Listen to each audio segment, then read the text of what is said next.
দেখো, এখন যেটা নিয়ে ডিসকাস করব সেটা হচ্ছে সেন্ট্রাল টেন্ডেন্সি।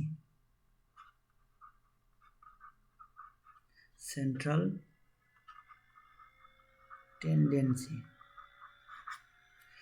সেন্ট্রাল টেন্ডেন্সিটা আমরা যারা স্ট্যাটিস্টিক্সের আর যারা ম্যাথামেটিক্সের তার নাম শুনেছ। এই সেন্ট্রাল টেন্ডেন্সিটা অ্যাকচুয়ালি কী? দেখো, আমি এটা গল্পের ছলে বোঝাবো আজকে, যে একটা র্যান্ডম ভ্যারিয়েবল কখন ঠিক কোন ভ্যালু নেবে সেটা কিন্তু আমরা সহজে বলতে পারি না। একটা র্যান্ডম ভ্যারিয়েবল কখন ঠিক কোন ভ্যালু নেবে কিছু বলতে পারি না।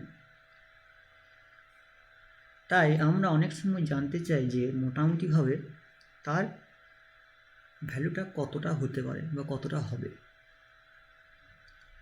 যেমন ধরো কলকাতায় মে মাসের মোটামুটি কত তাপমাত্রা থাকে, বা জুন মাসে কত তাপমাত্রা থাকে। আর সেকেন্ডে যেমন ধরো যে জ্যামের জন্য একটা ভালো কোচিং ক্লাসে পড়তে কলকাতায় মাসে মোটামুটি কত খরচ পড়বে,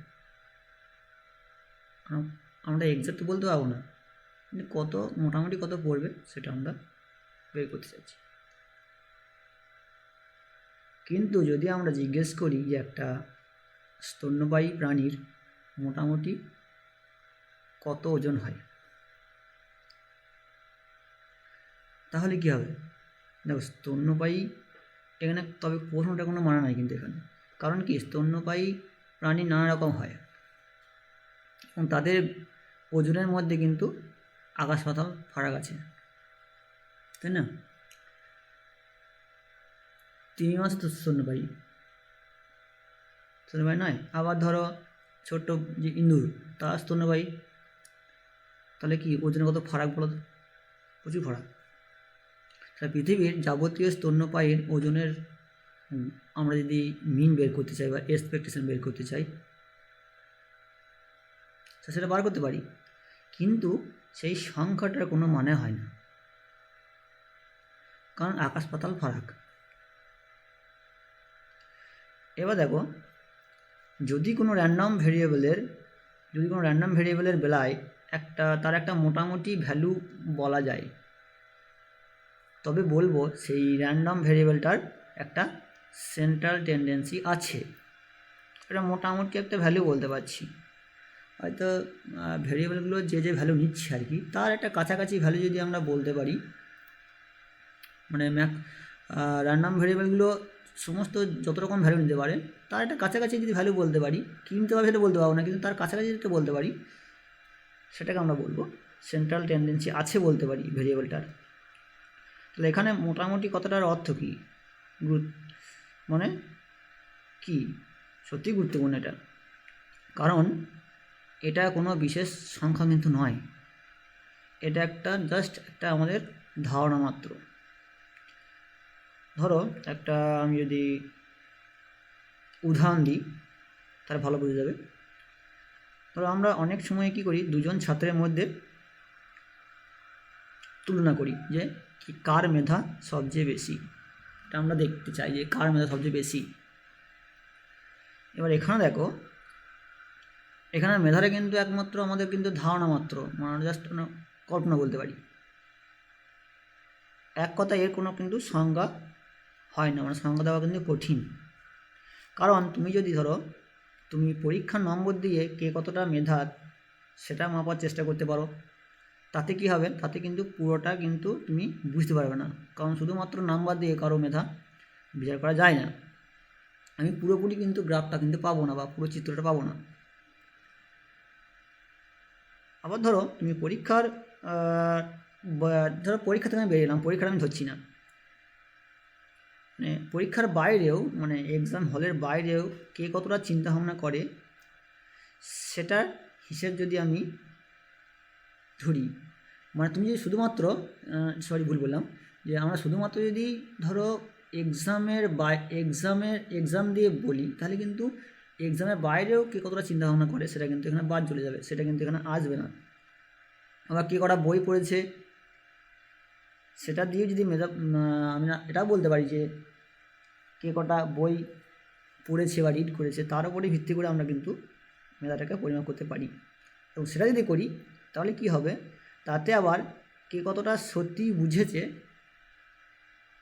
সেটার হিসেব কিন্তু এখানে পাওয়া যাবে না। তাহলে প্রথমত কি না, প্রথমত যদি আমরা এক্সাম দিয়ে যদি বিচার করি যে কার মেধা সবচেয়ে বেশি, তাহলে এক্সামের বাইরেও যে কার কতটা চিন্তাভাবনা সেটা কিন্তু বাদ চলে যাবে। আবার যদি শুধুমাত্র যদি আমরা কে কটা বই পড়েছে তার ভিত্তিতে যদি আমরা মেধাকে বিচার করি, তাহলে এখানে কিন্তু কি হবে না, বই পড়ার পর কে কতটা সত্যিই বুঝেছে সেটা কিন্তু এখানে হিসাব কিন্তু পাওয়া যাবে না। এবার দেখো, এত সমস্যা সত্ত্বেও মেধা নামক ধারণাটা বুঝতে বা সেটা ব্যবহার করে তুলনামূলক আলোচনা করতে আমাদের কিন্তু অসুবিধা হয় না। কেন হয় না?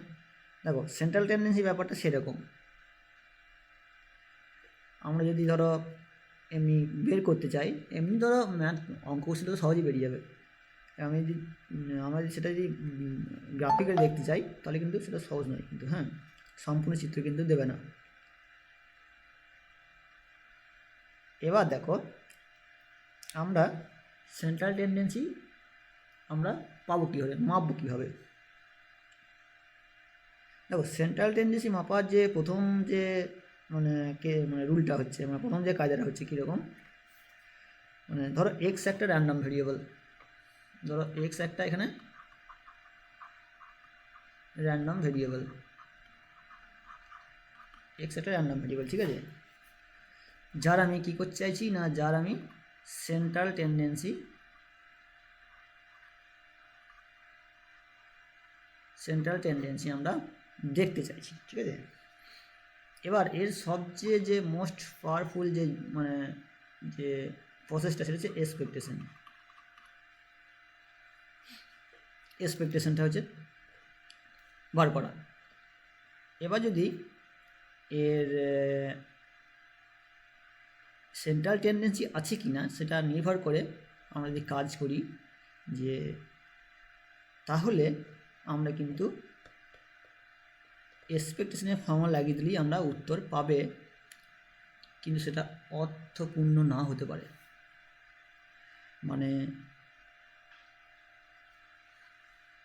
মানে কি, সেন্ট্রাল টেন্ডেন্সি আদৌ থাকতে পারে না থাকতে পারে। আমি যদি ধরে নিই যে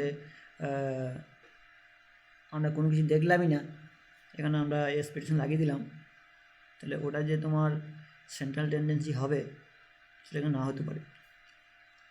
হতে পারে, কিন্তু কারণ কি, যেমন পৃথিবীর কি যাবতীয় স্তন্যপায়ীদের ওজনের গড় বার করার মতো একই ব্যাপার। কারণ এখানে তো ডেটাগুলোর মধ্যে তো আমাকে ডিফারেন্স দিতে হবে না, ডেটাগুলো যদি লার্জ ফ্লাকচুয়েটেড হয় তাহলে তো হবে না। তোমাকে দেখতে হবে যে এক্সপেকটেশনটা আদৌ এক্সিস্ট করছে কি না। তার মানে এই নয় যে সেন্ট্রাল টেন্ডেন্সি নেই,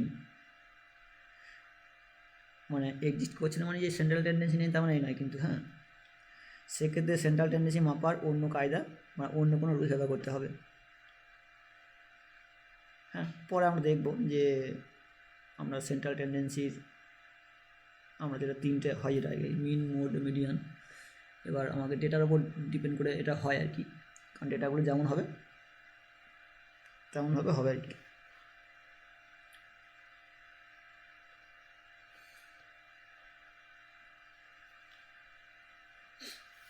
এবার দেখো, আমার সেন্ট্রাল টেন্ডেন্সির মাপার যে সেকেন্ড যে কাজটা আছে কি, সেকেন্ড কাজটা হচ্ছে যে ওই একই রকমের এক্সপেকটেশনের মতোই আমরা কী বলছিলাম যে এক্সপেকটেশন বার করার জন্য সাধারণত আমাদের কাজ কী ছিল না, কাজ কী করতে হয়েছিল না, এক্সের প্রবাবিলিটি ডিস্ট্রিবিউশন আমার দরকার। যদি এক্সের আমি ডিস্ট্রিবিউশনে জানতে পারি তাহলে আমরা সহজেই এক্সপেকটেশনটা বের করতে পারবো। এখানে এক্সের ডিস্ট্রিবিউশন বলতে কীরকম না, এক্স যদি ধরো ডিসক্রিট বা কাউন্টেবলি ফাইনাইট নেয় তাহলে তোমার পিএমএফ বলা থাকবে। যদি ইনফাইনাইটলি আনকাউন্টেবল ইনফাইনাইট নেয় তখন সেটা কন্টিনিউয়াস হয়ে গেল, তখন ডেন্সিটি বলা থাকবে। এটাকে ইউজ করে বের করতে পারি। আবার কি হয়, অনেক সময় সেটা সম্পূর্ণ জানা থাকে না, যে দাম থাকে সেটা হচ্ছে এক্সের কিছু ভ্যালু দেওয়া থাকে, যেমন ধরো x1 x2 xn এইগুলো দেওয়া থাকে আর কি। মানে ধরো এক্সের কিছু ভ্যালু দেওয়া থাকে, ডিস্ট্রিবিউশন বড় থাকে না, মানে x1 x2 x2 and so on by xn বলা আছে, ফাইনাইটলি বলা আছে। এক্ষেত্রে আমরা সেন্টার টেন্ডেন্সি কীভাবে মাপি, তখন এক্স বার করে নিই, যে সবগুলোকে অ্যাড করে দিই আমরা, তোমার এন দিয়ে ভাগ করে দিই, যেটা কী হয় না 1/n summation i equal to 1 to n x, এটা হয়ে যায় তোমার, আমরা তখন মিন হিসেবে ধরি আর কি, এক্স বার হিসেবে ধরি। একে বলা হয় স্যাম্পলিং মিন বা স্যাম্পল, এটাকে বলা হয় স্যাম্পলিং মিন, এটা বলা হয় তোমার স্যাম্পল মিন বলা হয়, আর বলতে পারো যে স্যাম্পল অ্যাভারেজ বলতে পারো, এটা বলা হয় আর কি। এটাকে আমরা এক্সপেকটেশন তোমার এক্সের একটা ইমেজ, স্ট্যাটিস্টিক্যাল ইমেজ বলতে পারি। এটাকে বলা হয় কি না ই অফ এক্সের মানে ইমেজ অফ, মানে এটাকে বলা হয় কি না এই যে এটাকে বলা হয় এই এক্স বারটাকে বলা হয় কি যা আমি বলি স্ট্যাটিস্টিক্যাল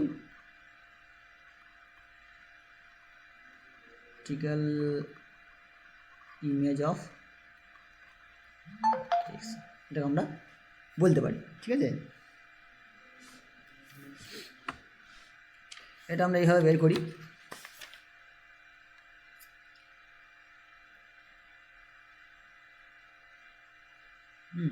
এবার আমাদের তৃতীয় কায়দাটা হচ্ছে কীরকম, যে তৃতীয় কায়দাটা হচ্ছে যে ধরো তোমার একটা কলেজে কোনো পরীক্ষায় ধরো নাম্বার উঠেছে কীরকম, ধরো একটা যে থার্ড যে কায়দাটা হচ্ছে, ধরো থার্ড যে কায়দাটা হচ্ছে কীরকম না, ধরো একটা কলেজে নাম্বার পেয়েছে কত না, নাম্বার হচ্ছে 50 43 60 43 60 আর 45 56 45 56 ধরো 58 আর 52 এরকম নাম্বার উঠেছে, ঠিক আছে। এবং এর ভিত্তিতে কি আমি কি বলতে পারি যে সবাই মোটামুটি 60-র কাছাকাছি পেয়েছে, বলতে পারি কি, কারণ এখানে তো 60 আছে একেবারে এক প্রান্তে, এখানে বলতে পারি না, কিন্তু বলা ঠিক হবে না, কারণ এক প্রান্তে আছে। এটাই তুমি মানে গ্রাফের যে লেখো হবে, তাহলে তোমার প্রথমে কী আসবে, এখানে হয়তো এরকম থাকলো, এখানে 50 আর এদিকে হয়তো এখানে তোমার 60 আছে, তাহলে তুমি বলতে পারো না যে প্রায় মোটামুটি সবাই 60 ধারে কাছে পেয়েছে, কারণ 60 একবার শেষে আছে। তাই তার চেয়ে আমি এটা বলি যে সবাই মোটামুটি 50 ধারে কাছে পেয়েছে বললে হয়তো কিছুটা ঠিক হবে, তাই না, কিছুটা ঠিক হবে হয়তো, কারণ 50টা মাঝামাঝি জায়গায় আছে। এই যে তোমার এই যে মাঝামাঝি জায়গায় থাকা, এই যে মাঝামাঝি থাকা, এটাকে আমরা বলবো সেন্ট্রাল টেন্ডেন্সি বলতে পারি, মানে যে ভ্যালুটা মাঝামাঝি জায়গায় আসবে সেটাকে আমরা সেন্ট্রাল টেন্ডেন্সি বলতে পারি।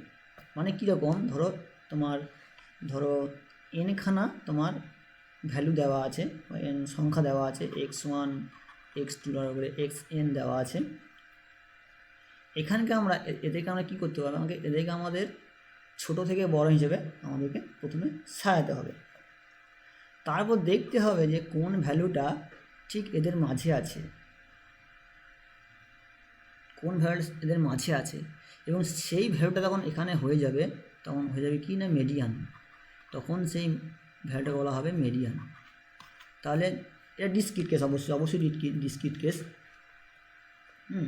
সেটা হবে তোমার মেডিয়ান হয়ে যাবে। যদি এখানে ইভেন আর অড কেস আছে, যদি ধরো নাম্বার অফ যে ডেটাগুলো, নাম্বার অফ ডেটা মানে আমার নাম্বার অফ ডেটা যেগুলো অবশ্যই ডিসক্রিট এন, এটা যদি অড হয় তখন তোমাকে দেখতে হবে যে n+1/2th পজিশনে যে ভ্যালুটা থাকবে সেটা হবে মেডিয়ান। আর যদি এন যদি ইভেন হয় তাহলে তোমাকে দেখতে হবে যে n/2th পজিশনে যে ভ্যালুটা আছে আর n/2th + 1, n/2th পজিশন আর তার পরের পজিশনটা নেক্সট পজিশনে যে ভ্যালুটা আছে তাদের যে অ্যাভারেজ ভ্যালু সেটা হবে আমার মেডিয়ান। এটা হচ্ছে মেডিয়ান। এবার যে এটা হচ্ছে তোমার থার্ড ক্রাইটেরিয়া হলো। এবার ফোর্থ ক্রাইটেরিয়া কীরকম দেখো, ফোর্থ হচ্ছে এরকম যে তোমার ফোর্থ হচ্ছে যে ধরো আমরা আগে কি জানলাম যে কী করে মেডিয়ান বের করতে হয়। এবার ধরো আমাদের মেডিয়ান জিনিসটা কীরকম আগে এটা বলে দিই। মেডিয়ান জিনিসটা কীরকম, যে মেডিয়ানটা কথা বললাম যে মেডিয়ানটা হচ্ছে এরকম, আমি প্রবাবিলিটি দিয়ে বুঝি না এমন একটা পজিশন যে পজিশন কী হবে না P of x less than এমকে আমি মেডিয়ান বলবো। এটা যা হবে ইকুয়াল টু হবে P of x greater than M. এটা হচ্ছে তোমার মানে এটা হচ্ছে প্রবাবিলিটি, মানে X less than M equal to হবে probability of x less than M equal to হবে probability of x greater than M, যদি এমটা মেডিয়ান হয়। এবার একটা এক্সাম্পল আমি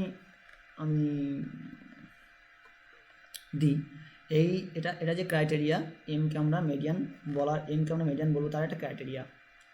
একটা এক্সাম্পল আমি দিচ্ছি, দেখো এক্সাম্পলটা হচ্ছে এরকম যে ধরো এক্স এখানে 3খানা ভ্যালু নিচ্ছে, কীরকম -2 0 আর কত 1 নিচ্ছে।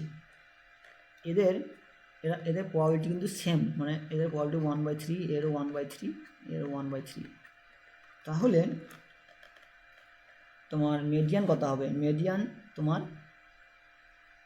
0 হবে। কেন 0 হবে বলি, কারণ probability of x less than 0 equal to যে probability of x greater than 0, এটা হচ্ছে কত না 1/3 করে। কারণ এক্স লেস দেন 0 কতগুলো আছে? একটাই আছে 1/3, আর এটা কতগুলো আছে না একটাই আছে, তাহলে 1/3 গ্রেটার 0, সেই জন্য 1/3 1/3, সেই জন্য এটা মেডিয়ান। এই কন্ডিশনটা মানলেই আমরা 0 এটা মেডিয়ান হবে। সমস্যা হলো যে কীরকম সমস্যা, এখানে একটা সমস্যা হয় সেটা হচ্ছে যে এমন এম কিন্তু এই যে এম মানে এখানে 0 পেয়ে গেলাম, কিন্তু এমন এম কিন্তু সহজেই সবসময় পাওয়া যায় না। এই এম কিন্তু সহজেই সবসময় কিন্তু পাওয়া যায় না। যেমন একটা এক্সাম্পল আমি দিচ্ছি, যে এক্সাম্পল 2 কীরকম দেখো, ধরো একটা র্যান্ডম ভেরিয়েবলের ডিস্ট্রিবিউশন দেওয়া আছে কীরকম এক্স আর P of x equal to x, এটা বলা আছে কীরকম টাইপে। যেমন ধরো এটা 1 আর 2 ভ্যালু নিচ্ছে, 1 ভ্যালু না পাওয়া বলেছে 0.1 আর 2 ভ্যালু না হচ্ছে 0.9, এটা তোমার দেওয়া আছে, ঠিক আছে। এবার এখানে আমি কি এমন এম পাবো যাতে করে কি হবে, এখানে কি এম পাওয়া যাবে? কত হতে পারে এখানে, এটা হবে, এটা ঘটনাটা ঘটবে, হবে কি দেখি তাহলে। এটা পাওয়া কিন্তু যাবে না, অসম্ভব। কারণ কি বলি দেখো, কারণ হচ্ছে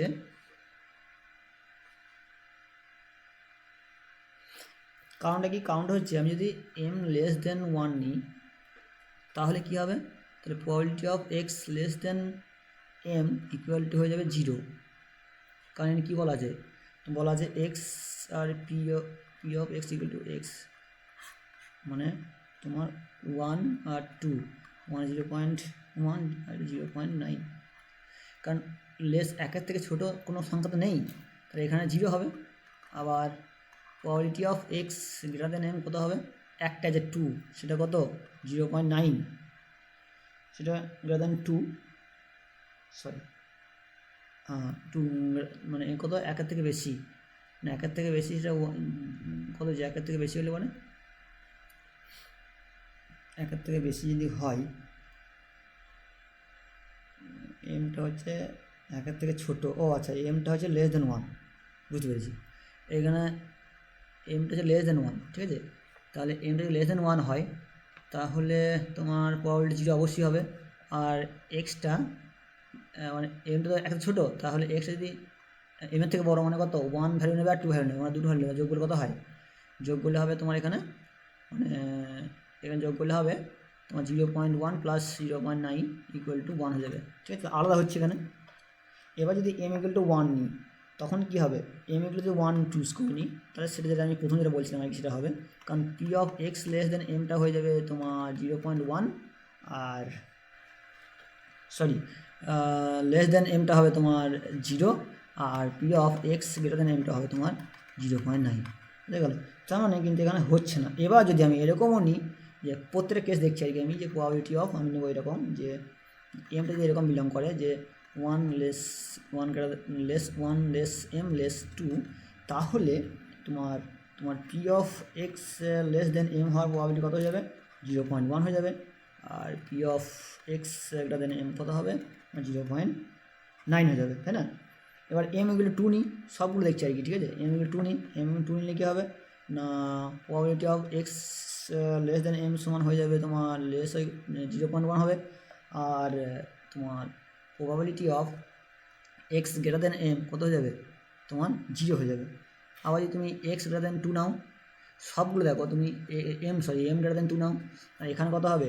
এখানে তোমার ওই P of x less than M এটা হওয়ার 1 হবে, আর P X greater than M এটা হওয়ার কিন্তু 0 হয়ে যাবে, তাই না? তাহলে কী হচ্ছে, আমরা কী দেখতে পাচ্ছি যে একটা জিনিস দেখতে পাচ্ছি যে আমরা যাইনি না কেন এখানে কিন্তু আমরা সব কেসে কিন্তু আমরা এম পাচ্ছি না, তাই না? এবার যদি র্যান্ডম ভেরিয়েবল যদি কন্টিনিউয়াস হয়, এখানে যদি র্যান্ডম ভেরিয়েবলটা কন্টিনিউয়াস হয় তবে এসবের প্রবলেম কিন্তু থাকবে না। তখন এরকম এম থাকতে বাধ্য, কারণ ডিসক্রিটের ক্ষেত্রে সবসময় থাকছে না, কিন্তু কন্টিনিউয়াসের ক্ষেত্রে থাকতে বাধ্য। যদি ধরো র্যান্ডম ভেরিয়েবলটা এখানে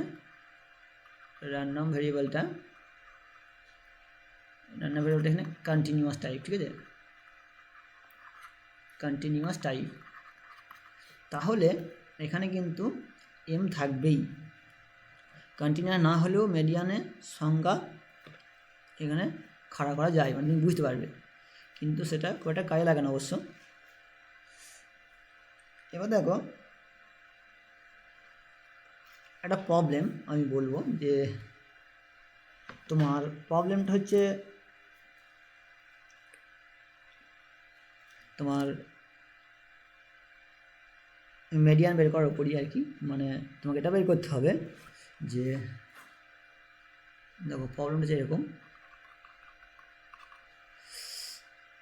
if x is a continuous random variable, prove that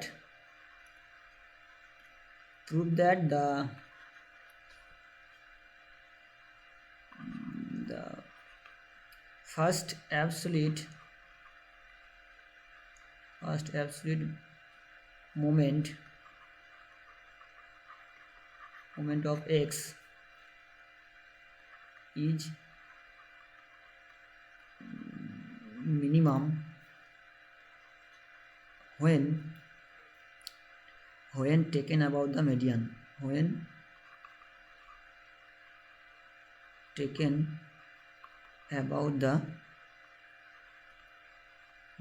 ঠিক আছে? এটা একটা কোয়েশ্চেন। দেখো তাহলে সলিউশন কী হবে? দেখো এখানে তোমার ফার্স্ট অ্যাবসলিউট মোমেন্ট মানে হচ্ছে, এখানে ফার্স্ট অ্যাবসলিউট মোমেন্ট হচ্ছে কীরকম না expectation of mod of x minus c, ঠিক আছে? এখানে সি একটা সংখ্যা, এখানে আমাকে দেখাতে হবে যে সিটা হচ্ছে এক্সের মিডিয়ান। আমাকে দেখাতে হবে যদি এক্সটা এই সি যদি এক্সের মিডিয়ান হয় তবে এটা মিনিমাম হবে, মানে এই যে ভ্যালুটা এই টোটাল এটা মিনিমাম হবে যদি সিটা আমার এক্সের মিডিয়ান হয়, এটা আমাকে দেখাতে হবে, ঠিক আছে? এখানে এক্স যে কন্টিনিউয়াস, আর কি বলা আছে না এক্সটা কন্টিনিউয়াস বলা আছে, তার মানে কিন্তু এই নয় যে এক্সের ডেন্সিটি থাকবে, মানে কন্টিনিউয়াস বলা আছে মানে এই নয় যে তার ডেন্সিটি থাকবে আর কি, কিন্তু আমরা সেটা ধরে নেব, ঠিক আছে? নাহলে কিন্তু আমাদের প্রমাণটা করতে বেশি ক্রিটিক্যাল হয়ে যাবে। তাহলে কীরকম যে উই অ্যাজিউম দ্যাট কি না x has a density f x, x has a density density f x. এবার দেখো আর কি ধরবো না, let x have a median কি না mu, x have a median কি না মিউ ধরে নিলাম, ঠিক আছে। তাহলে যদি এটা মেডিয়ান হয় তাহলে ফর্মুলা কি আমরা জানি, কি ফর্মুলা দেখো, ফর্মুলা যেটা জানি সেটা হচ্ছে এরকম, জানতাম না যে প্রবাবিলিটি মিউ যদি মেডিয়ান হয় probability of x less than mu equal to হবে probability of x greater than mu, same হবে, মানে মিডিয়ান যেহেতু হাফ হাফ করে হয় মিডিয়ানে, তাহলে কী হয়, এটা ফর্মুলা। তাহলে এটা যদি ফর্মুলা হয় এটা কি, এটা মানে কি, এটা মানে হচ্ছে মাইনাস ইনফিনিটি থেকে ইনফিনিটি, সরি ইনফিনিটি না, mu maximum mu F x DX equal to হবে mu to infinity F x DX equal to half, ঠিক আছে। এটা কারণ আমরা যেটা বললাম আগেরটা যেটা বললাম আর কি, এটা হয়। আর দেখো কারণ কন্টিনিউয়াস ডিস্ট্রিবিউশনের ক্ষেত্রে কি হয় না, পার্টিকুলার একটা পয়েন্টে ডেন্সিটিটা প্রবাবিলিটি 0 হয়ে যায়, ঠিক আছে, এটা আমরা জানি। এবার আমাকে দেখাতে হবে কি না, আমাকে দেখাতে হবে যেটা সেটা হচ্ছে এরকম যে কি না, for all c not equal to mu এর জন্য আমাকে দেখাতে হবে যে expectation of mod of x minus mu, ঠিক আছে, লেস অর ইকুয়াল টু হচ্ছে expectation of mod of x minus c, এটা আমার দেখাতে হবে। তাহলে আমি প্রথমে কি করব না, ধরে নেবো যে সিটা যে নট ইকুয়াল টু মিউ, ঠিক আছে, এটা আমার দেখাতে হবে আর কি। তাহলে ধরলাম, তাহলে এই যে নট ইকুয়াল টু মিউ হয় দুটো কেস হতে পারে, একটা কেস ওয়ানে কি হতে পারে যে হতে পারে সিটা গ্রেটার দেন মিউ হতে পারে। তাহলে এই কেসটা কি হবে, যখন গ্রেটার দেন মিউ হবে তখন যেটা আমরা দেখাবো দেখো যে তোমার mod of x minus c minus mod of x minus mu কি, এটা কত হতে পারে, এ কী কী ভ্যালু নেবে দেখো, কারণ এক্সটা সিটা মিউর থেকে বড়, তাহলে এটা হতে পারে তোমার, যেমন ধরো যদি এরকম হয়, ইফ ধরো এক্স লেস দেন মিউ ধরলাম, ঠিক আছে, লেস দেন মিউ মানে ছোটো, লেস দেন মিউ এটা, তার মানে মিউটা বড়, তাহলে তোমার মিউটা বড় যেহেতু এটা কত হবে, এটা তুমি ভ্যালু দেখবে সি মাইনাস মিউ আসবে, এটা সি মাইনাস মিউ আসবে, ঠিক আছে।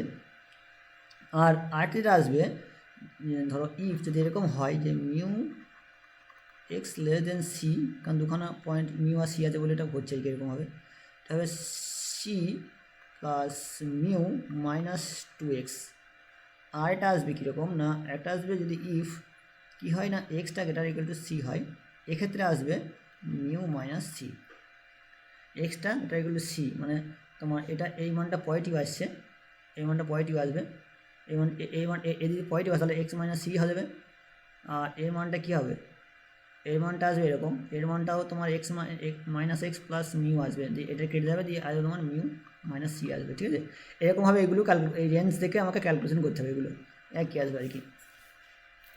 এবার দেখো এখানে মানে জাস্ট মডটাকে তুললাম আর কি, ঠিক আছে, এই মডটা যখন তুলে ফেললাম তখন জিনিসটা কী আসবে দেখো, এবার আমি লিখতে পারি এখানে কীরকমভাবে, এটাকে আমি ভাঙবো, যে প্রথম যে ফর্মুলাটা সেটা কত হবে না, minus infinity to mu c minus mu F x dx plus এখানে কত হবে না মিউ টু সি, ভাঙছি এবার মিউ টু সি, রেঞ্জে ভেঙে দিচ্ছি, কীভাবে নেবে দেখো, C plus mu minus 2x নিচ্ছে, তাহলে এফ এক্স ডিএক্স প্লাস আবার দেখো এখানে সি টু ইনফিনিটি হবে, তাহলে কত হবে মিউ মাইনাস সি নিচ্ছে, তাহলে কত হচ্ছে এটা এফ এক্স ডিএক্স। তাহলে এটা আমি জাস্ট ওই ফাংশন দেখে আমি ভাঙলাম এটা, ঠিক আছে, বোথ সাইডে ইন্ডিকেশন নিলাম, এটা করছি। এবার দেখো এটা কী হবে, আমি তিনটে অংশ এটা ভেঙেছি কিন্তু, হ্যাঁ। এবার আমি যদি ইন্টিগ্রেশনটা করি তাহলে দেখো প্রথম পার্টে যেটা আসবে সেটা হচ্ছে কত, সি মাইনাস মিউ বেরিয়ে আসবে যদি কনস্ট্যান্ট, তা কত হবে না মাইনাস ইনফিনিটি টু মিউ আসবে, মাইনাস ইনফিনিটি টু মিউ আসছে, আর পরে থাকবে F X into DX plus কী আসবে, প্লাস দেখো সি প্লাস বেরিয়ে আসবে, কারণ এখানে যদি ভেঙে দিই আর কি, তো তো সি প্লাস মিউ পার্টটুকু বেরিয়ে আসবে, আর বাকিটা মিউ টু সি হবে f x dx minus two into mu two c কত হবে এক্স এফ এক্স ডিএক্স হবে। আর শেষের পার্টটা তোমার কত আসবে প্লাস প্লাস আসবে মিউ মাইনাস সি বেরিয়ে আসবে ইন্টিগ্রেশন মিউ টু বলছি c to infinity F x dx এটা হবে, ঠিক আছে। এবার দেখো আমার এই যে পার্টটুকু আর কি তোমার মিউ টু সি, এই যে এই পার্টটুকু এটা তো তোমার কত হবে, এটা যদি করি যেহেতু এটা তোমার মিউটান ধরেছি মেডিয়ান ধরেছি সরি, এর মান কত হবে,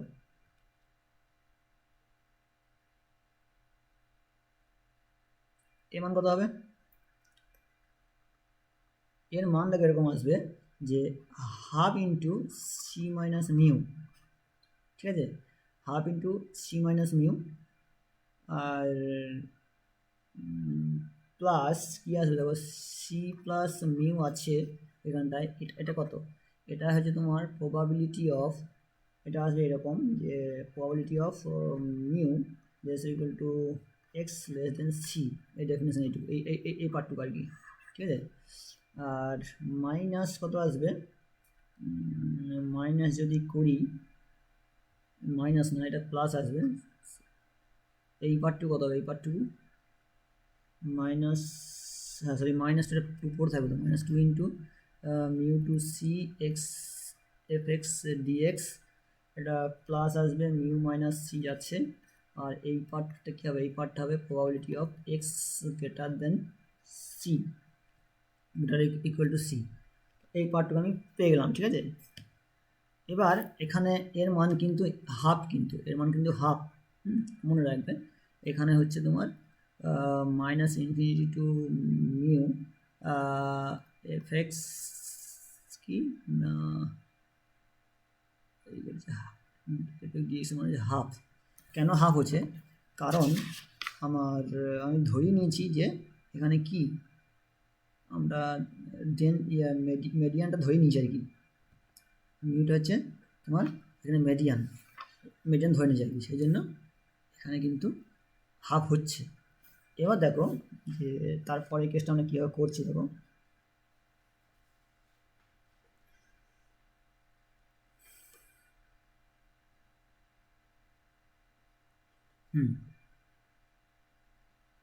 এবার আমরা যদি এটাকে পি ধরে নিই, এই পার্টটা যদি পি ধরে নিই স্মল পি, তা কত হবে না half C minus mu plus C plus mu p হবে।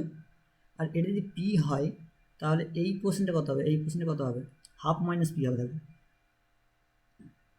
Minus two into mu two C x F x dx, এটা প্লাস কী হবে mu minus c half into p, বুঝতে গেল, ওটা ওখান থেকে পাচ্ছি হাফ ইন্টু পি, ঠিক আছে। এবার হাফ ইন্টু পি পেয়ে গেলাম।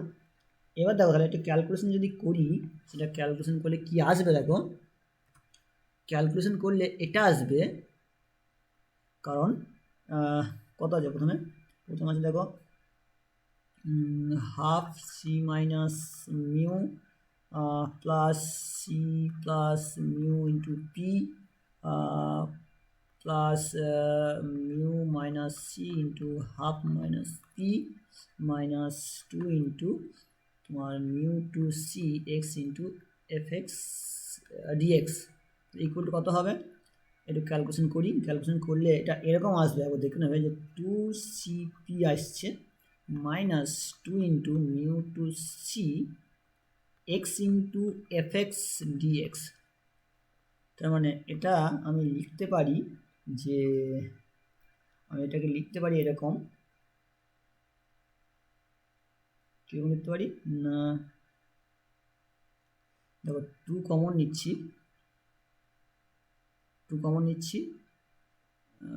এটা তো পি এর মান কত, পি মানে তো ওইটাই একই সেম, তাহলে আমরা লিখতে পারি এরকম যে কি c minus x F x dx, এটা কি ইসি তো মিডিয়ান, তো এটা অলওয়েজ এটা গ্রেটার দেন 0, এটা অলওয়েজ কিন্তু গ্রেটার ইকুয়াল টু 0 হবে। কারণ কি হচ্ছে, এটা লিখতে কি জানো, পি মানে কত, পি মানে তো এরকম না যে probability of mu lesser equal to x less than C, আর এটাই মানি তো এরকম mu two C F x DX, সেটাই জাস্ট লিখেছি আমি যে এটা করলে পরে কী হয়, আমি ইন্টিগ্রেশনটা ঢুকিয়ে দাও ভেতর দিয়ে, এটা করে দাও। আর সি এটা যেহেতু কী হয়, এটা সবসময় কী হবে তোমার গ্রেটার দেন 0, মানে এই পুরো পার্টটা গ্রেটার দেন 0, সো ইন্টিগ্রেশনটা গ্রেটার দেন 0 হবে। এটা হচ্ছে তোমার কারণ দেখো এক্সটা হচ্ছে তোমার, এই এক্সটা আছে কোথায়, এটা মিউ টু সি হবে, কারণ এক্সটা বিলং করছে, মানে এক্সটা বিলং করছে কোথায়, যে তোমার এই ইন্টারভ্যালের মধ্যে, সেই জন্য তোমার তোমার বিলং করছে কত, যে মিউ টু সি এর মধ্যে বিলং করছে, তাহলে এটা এক্সটা ভ্যালু নিতে পারে এই মিউ টু সি এর মধ্যে ভ্যালুগুলো নেবে আর কি। তার মানে কত, তার মানে এই সিটা ম্যাক্সিমাম ভ্যালু, তাহলে ম্যাক্সিমাম ভ্যালু, তাহলে সি মাইনাস এক্সটা সবসময় কী হবে, সি মাইনাস এক্সটা সবসময় গ্রেটার ইকুয়াল 0 হবে, তাই না? সেই জন্য এটা পজিটিভ হচ্ছে, এটা পজিটিভ, মানে actually c minus x f এক্সটা গ্রেটার ইকুয়াল টু 0, তাহলে এর করেসপন্ডিং ইন্টিগ্রেশনটাও ওই রেঞ্জে গ্রেটার ইকুয়াল টু 0 হবে, ঠিক আছে? তাহলে কী বলতে পারি, আমাদের প্রমাণ হয়ে গেল যে ওই আগে যেটা প্রমাণ করতে বলেছিল আর কি, সেটা আমার প্রমাণ হলো। এবার আমার কেস 2 যদি ধরো লেস দেন, কেস 2 কী বলছে, যদি কেস 2 হয় তখন কী হবে, কেস 2 হচ্ছে যদি সিটা লেস দেন মিউ হয়ে যায়, ঠিক আছে? এক্ষেত্রে কী হবে, এর ক্ষেত্রে আমি আবার ডিফাইন করব যে x minus c minus x minus mu এটা কত হতে পারে, এটা একটু ক্যালকুলেশন করবে, দেখবে এরকম আসবে যে সি মাইনাস মিউ আসবে ইফ কত না এক্সটা লেস দেন সি, আর ইফ যদি এরকম হয় যে c less or equal to x less than mu, তখন কি আসবে না, তখন c plus mu minus 2x আর মিউ মাইনাস সি আসবে ইফ কত না, ইফ এক্সটা গ্রেটার ইকুয়াল টু মিউ, তখন এটা হবে, তখন এরকম আসবে। এবার সিমিলারলি আমি যদি এটা ক্যালকুলেট করি, মানগুলো বসিয়ে দিই, তাহলে একইভাবে ওরকমভাবেই আসবে। কীরকম আসবে না, এখানে আসবে দেখো c minus mu probability of x less than c আসবে, আমি এটা ক্যালকুলেশন করি, এই যে ক্যালকুলেশন যদি করি, আবার কি আসবে না প্লাস যেটা আসবে সেটা হচ্ছে সি টু মিউ আসবে, এখানে মিউ টু সি ছিল, সি টু মিউ আসবে কীরকম না mu plus C minus 2x F x DX এরকম আসবে, আর plus mu minus C P of x less or sorry এটা যে সি ছিল এটা মিউ হয়ে যাবে, ঠিক আছে? এইভাবে আমরা কিন্তু করব। এবার যেটা ফাইনালি যেটা করব সেটা হচ্ছে একইভাবে আমরা ধরে নেব যে ওই পার্টটা দেখো যে সি মাইনাস মিউ থাকলে এটা probability of x less than, ওখানে মিউ ছিল লেস দেন সি হবে এখানে, প্লাস মিউ প্লাস সি, এখানে probability of c less or equal to x less than mu, এখানে তোমার মিউ ছিল সি ছিল, এটা ঘুরিয়ে যাবে আর কি, minus 2 into C two mu কী হবে না X F x dx plus half, sorry plus কী হবে প্লাস এখানে হাফ হয়ে যাবে, হাফ মিউ মাইনাস সি হয়ে যাবে, ঠিক আছে?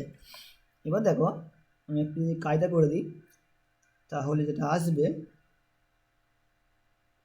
সেটা হচ্ছে এরকম, আর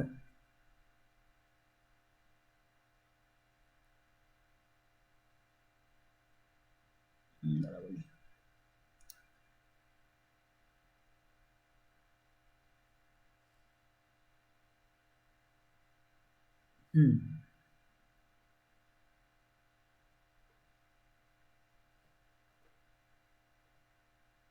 কারণ এখানে একটা জিনিস লিখি না মনে হচ্ছে,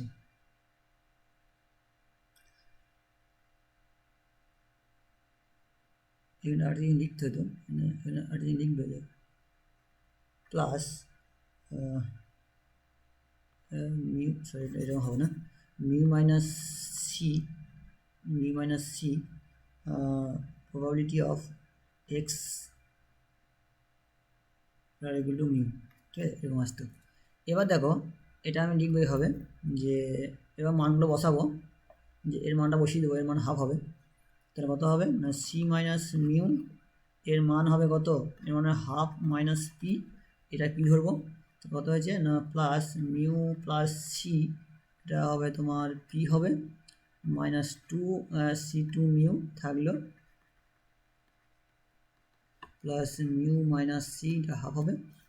একটু ক্যালকুলেশন করবে, দেখবে আগের মতোই করলে পরে যেটা আসবে সেটা হচ্ছে two mu p minus two integration c two mu কত এক্স এফ এক্স ডিএক্স, ঠিক আছে।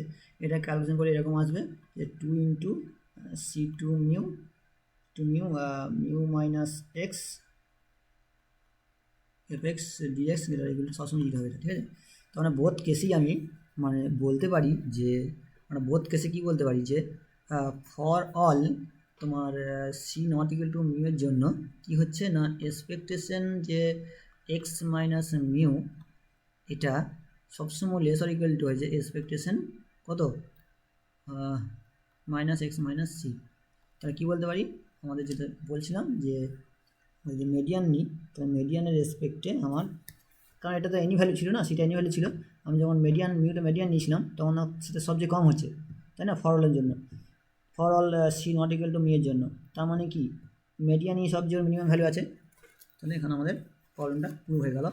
নেক্সট যে ভিডিওতে আমি বলবো, নেক্সট ডিসকাস করবো আমরা ডিসপারশন সম্পর্কে, এবং ডিসপারশনের অনেক প্রবলেমগুলো নিয়ে আসবো, ঠিক আছে।